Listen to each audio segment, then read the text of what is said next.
Adalah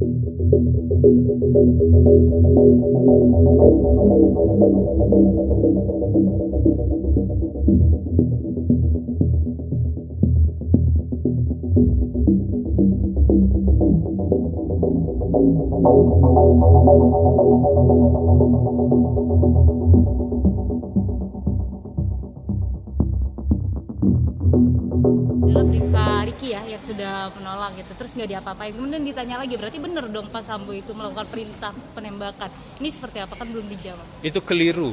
Kalau dibaca, kalau dilihat ya, namanya juga media sosial gitu ya. Membaca itu ini pelajaran dasar dalam membaca. Kalau membaca tulisan bahasa Indonesia itu dari kiri ke kanan, dari atas ke bawah. Nah, di media sosial itu tampaknya saya nggak tahu cara membacanya dari bawah ke atas atau seperti apa. Yang ingin saya sampaikan adalah di fakta sidang ada seseorang yang bernama Riki yang menolak.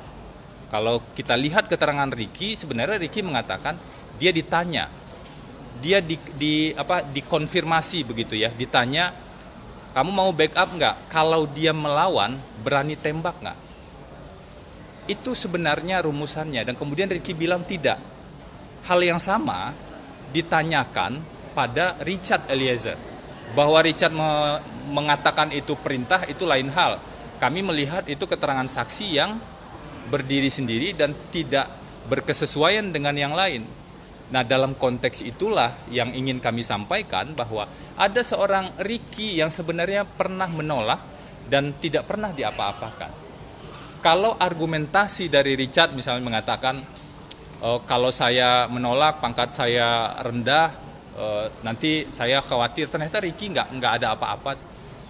Makanya kami mengajak argumentasi hukum itu betul-betul lahir dari pemahaman yang tepat.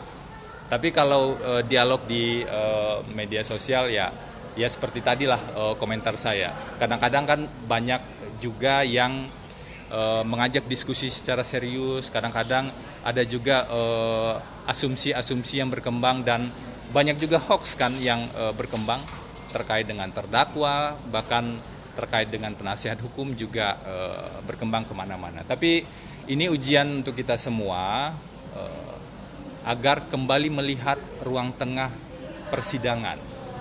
Yang lain-lain, publik semuanya juga kami ajak untuk melihat ruang tengah persidangan. Kita lihat fakta yang berkembang dan terbukti di ruang sidang ini. Semakin terbukti bahwa dakwaan jaksa rapuh dan tidak membuktikan adanya peristiwa yang dituduhkan tersebut. Detailnya seperti apa nanti akan kami tuangkan di nota pembelaan. Saya pikir cukup ya. Terima kasih. Terkait agenda besok ini kan akan mengunjungi TKP Saguling dan